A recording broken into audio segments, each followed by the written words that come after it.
Hello दोस्तों। देखिए, आज का जो जो डिस्कशन है वो हम लोग का मध्य प्रदेश लोक सेवा आयोग है। इसका जो परीक्षा होने वाली है 2026 के बारे में उसका नोटिफिकेशन तो अभी नहीं आया है। वो आज ही कल तक आ जाएगा। तो आप लोग ये समझें, जो जो भी इम्पोर्टेंट है इसमें इसमें सेम यही रहेगा। 2024 का ही परीक्षा इसका योजना देखने को मिलेगी और शायद सिलेबस भी लगभग एक जैसा दिखाई देगा। तो आज हम लोग डिस्कशन कर लेते हैं इसके परीक्षा योजना, मतलब एग्जाम का प्लान क्या है। असिस्टेंट प्रोफेसर की जो भर्ती हो रही है मध्य प्रदेश लोक सेवा आयोग में, वह क्या पैटर्न है, किस प्रकार से कितने प्रश्न आएंगे, कितने ज्यादा आपके मार्क्स होंगे और करीब करीब आपको कितने समय मिलेगा, इस सब पे थोड़ा सा हम लोग चर्चा कर लेते हैं। सबसे पहले हम लोग पहुंचते हैं अंक योजना में। देखिए, इसमें दो प्रश्न पत्र होंगे। पहला प्रश्न पत्र होगा सामान्य अध्ययन का और जो दूसरा प्रश्न पत्र है वो होगा संबंधित विषय का। मतलब जो भी आपका विषय होगा, समाजशास्त्र होगा या फिर आपका अर्थशास्त्र होगा या जो भी और विषय होंगे उन विषय से संबंधित आपके ये सेकेंड पेपर होगा। देखिए, आप देख पा रहे हैं ये जो पहला विषय है जिसे सामान्य अध्ययन बोल रहे हैं, इसमें कुल प्रश्न कितने होंगे? 50 प्रश्न होंगे और इसका जो पूर्णांक होगा, पूर्णांक 200 होगा। मतलब यह एक अंक कितने का होगा? 4 अंकों का होगा। तो टोटल कितने का हो गया? 200 मार्क्स का होगा और इसमें 1 घंटा मिलेगा। सामान्यतः आपको जो सुबह का समय होता है वो आपको देखने को मिलता है। फिर संबंधित विषय, ये क्या है?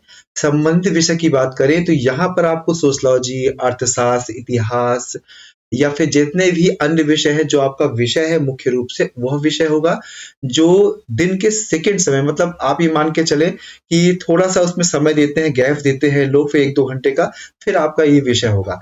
तो इसमें जो प्रश्नों की संख्या होगी वो कितनी होगी? 150 होगी और इसके भी एक प्रश्न की वैल्यू कितनी होगी? 4 अंक। और ये सब मिला कितना होगा? 600 अंक का पूरा पेपर होगा, जिसे 3 घंटे दिए जाएंगे। उस अवधि क्या होगी आपकी? 3 घंटे की अवधि देखने को मिलेगी।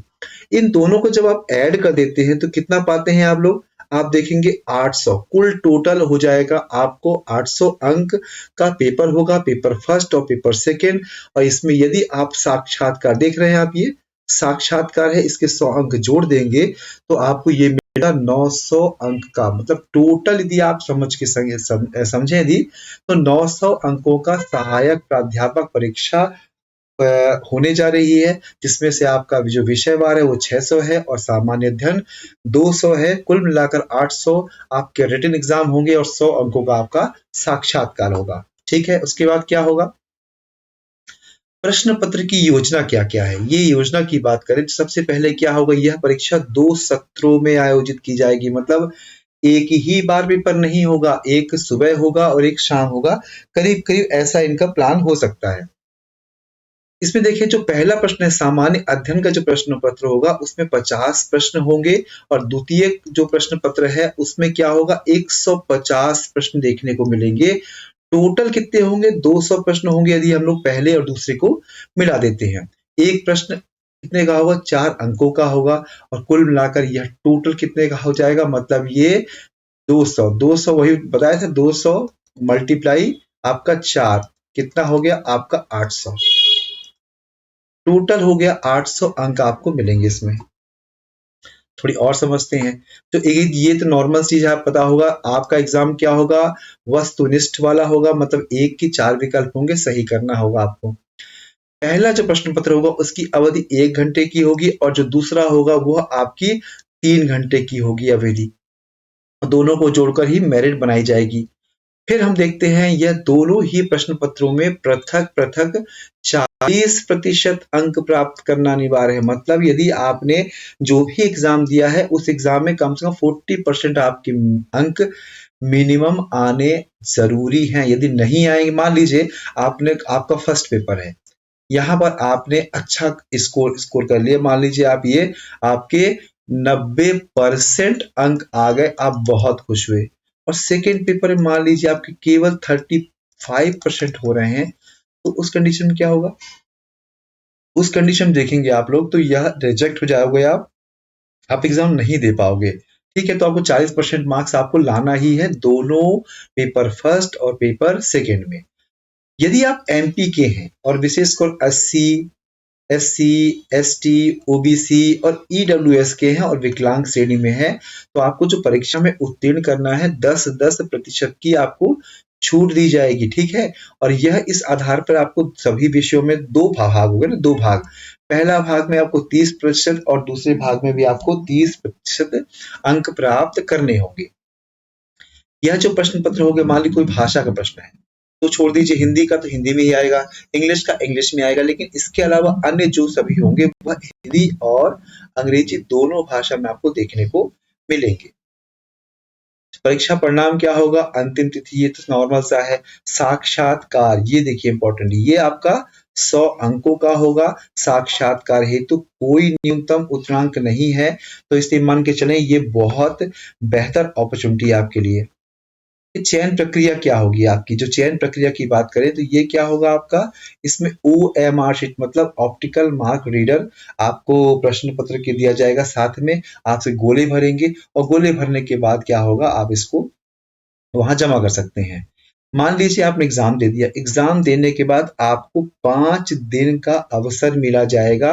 कब एग्जाम में, मान लीजिए परीक्षा उपरांत परीक्षा में पूछे गए प्रश्नों की प्रावधिक, मान लीजिए कोई आंसर की आ रही है आपकी, उस आंसर में कोई आपत्ति है तो 5 दिन के अंदर आप आपत्तियां वहां दर्ज कर सकते हैं।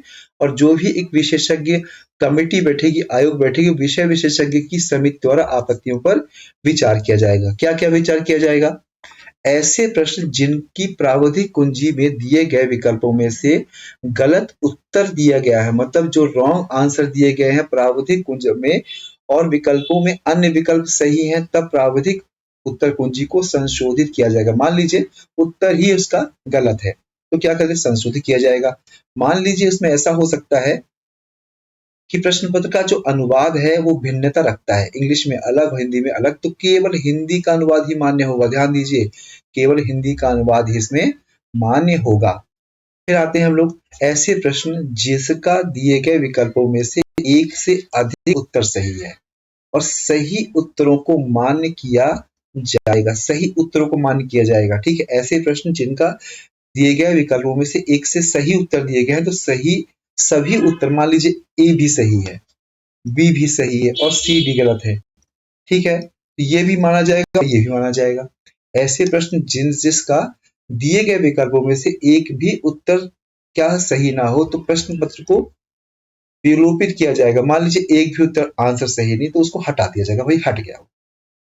फिर क्या होगा, विशेष विशेषज्ञ समिति द्वारा समस्त अभ्यावेदनों पर विचार करने के पश्चात अंतिम उत्तर कुंजी तैयार की जाएगी। मान लीजिए आपने आपत्ति दी, आपने प्रूफ दिया, सब कुछ विचार करने के बाद एक क्या होगी, एक फाइनल आंसर की आएगी और वो निर्णय क्या होगा, उनका समिति का अंतिम होगा।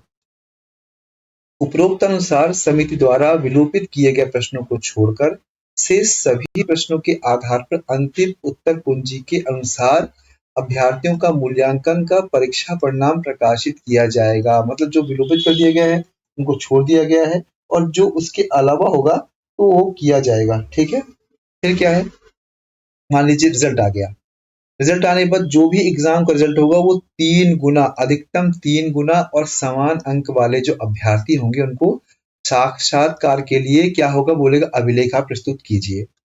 साक्षात्कार में अनुपस्थित रहने वाले अभ्यर्थियों को चयन के लिए अनर्ह माना जाएगा। मतलब मान लीजिए अब्सेंट हो गए तो भैया वो गए, अब्सेंट होने वाले के लिए कोई भी राह इसमें नहीं है और इसमें भी कोई भी पुनर्मूल्यांकन और पुनर्गणना का कोई प्रावधान नहीं है। इस विषय में प्राप्त अभ्यावेदनों पर कोई भी कार्यवाही नहीं की जाएगी। तो ये पूरा क्या हो गया, आपका परीक्षा प्लान, जो भी आपको परीक्षा प्लान दिख रहा है इसी के आधार पर ही आपका असिस्टेंट प्रोफेसर की भर्ती देखने को मिलेगी, ठीक है। तो okay, thank you very much. हाँ, आप लोग चाहें तो उसमें जुड़ सकते हैं हम लोगों के साथ और एक अच्छी तैयारी पेपर फर्स्ट की और पेपर सेकंड की कुछ विषयों की आप साथ में तैयारी कर सकते हैं। Okay, thank you.